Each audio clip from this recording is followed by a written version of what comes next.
حضرت جنید بغدادی رضی اللہ تعالیٰ عنہ نے اپنے مرید کو ایک صندوق دیا، کہا بیٹا اس کو لے جاؤ اور دریائے دجلہ میں پھینک آؤ اور سنو اس کو کھول کر دیکھنا اس کے اندر کیا ہے۔ کامل مرید وہی ہوتا ہے جو شیخ کے راز کی حفاظت کرے۔ مرید نے صندوق اٹھایا اور دجلہ کنارے پہنچا، جب صندوق پھینکا تو کیا دیکھا کہ پانی نے آغوش پھیلا لی اور راستہ دے دیا، اپنی آغوش میں صندوق کو ادب سے سمیٹ لیا۔ بڑا عجیب منظر دیکھا کہ صندوق پھینکا تو پانی کھل گیا، تو واپس آیا اور شیخ سے کہا حضرت یہ منظر میری آنکھیں نہ دیکھتی تو کبھی سوال نہ کرتا، اب مجھے تسکین نہیں آئے گی جب تک آپ بتائیں گے نہیں، مجھے بتایا جب صندوق میں تھا گیا جس کے لیے پانی نے بھی راہیں چھوڑ دی۔ تو فرمایا بیٹا تم نے منظر ہی ایسا دیکھا ہے، اگر میں راز سے پردہ نہیں اٹھاؤں گا تو تمہیں قرار نہیں ملے گا۔ سنو، میں نے 12 سال کی محنت شاقہ سے تصوف کے اسرار و رموز پر ایک کتاب لکھی اور پھر 12 سال اس کی نوک پلک سوارتا رہا کہ اس کا کوئی جملہ شریعت کے مزاج سے متصادم نہ ہو، شریعت کے مزاج سے ہٹ کر نہ ہو۔ 12 سال کتاب لکھتا رہا، پھر 12 سال اس کتاب کو دیکھتا رہا کوئی ایک حرف بھی، ایک جملہ بھی شریعت بیضا کی مخالفت میں نہ ہو۔ حضرت سیدنا عمر رضی اللہ تعالی عنہ کا ایک قول ہے، اور مبلغین کے لیے، علماء کے لیے، پیران طریقت کے لیے اس میں بہت روشنی ہے۔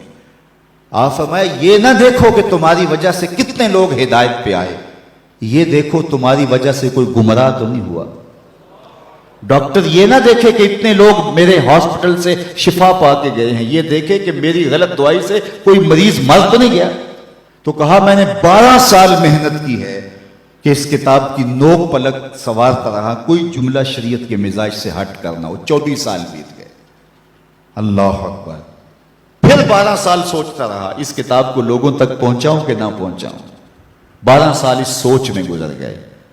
آج 36 سال گزرنے کے بعد میں نے فیصلہ کیا کتاب اللہ قرآن مجید کے ہوتے ہوئے لوگوں کو جنید کی کسی کتاب کی ضرورت نہیں ہے، اور یہ جو تم صندوق میں پھینک کے آئے ہو یہ میری 36 سال کی کمائی تھی۔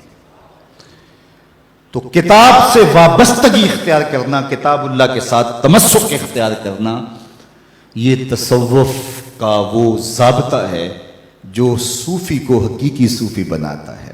کہ دوسری بات والاقتداء بسنت رسول اللہ صلی اللہ علیہ وآلہ وسلم، حضور کی سنت کی اتباع و اقتداء، یہ دوسرا کام ہے جو صوفی کے کرنے کا ہے، اور جس کی طبع میں یہ چیز راسخ ہوتی ہے اور اپنے سالکین کو یہ چیز سکھاتا ہے کہ ان کی طبیعت میں حضور علیہ الصلوۃ والسلام کی سنت کو راسخ کر دے، حضور علیہ الصلوۃ والسلام کی اتباع ان کے اوپر لازم قرار اس انداز سے دے کہ ان کی نشست و برخاست حضور کی اداؤں کی مطابقت میں ہو۔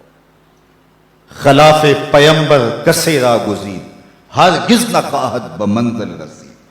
سادی بولتے ہیں کہ کبھی سوچے بھی نہ کوئی کہ حضور کے راستے سے ہٹ کے منزل نصیب ہو جائے اس کو، بلکہ آگے کہا مپندار سادی کے راہ صفا، تواں رفت جز بر پے مصطفیٰ۔